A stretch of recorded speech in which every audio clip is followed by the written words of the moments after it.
Мектептерден ишкердикти үйрөтүш керек, мигранттарыбыздын акчасын кайра республикага кайтарыш керек. Кайтарганда кандай? Өзүбүздүн чакан ишкерликке кайтарыш керек. Мамлекет анын кепилдигин алыш керек. Мигрант ишенип туруп акчасын бериш керек. Эгер бул жерде күйө турган болсо, мамлекет аны төлөп бериш керек. Бизде дин эркиндиги бар.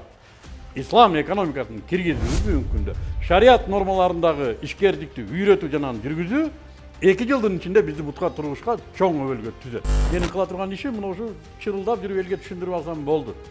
Аны эл мага кылдырабы, башка бир лидерге кылдырабы? Маселе эмес. Эл өзү ошону түшүнсө кылдырат, түшүнбөсө кылдырбайт. Кепилдик элдин түшүнгөнү.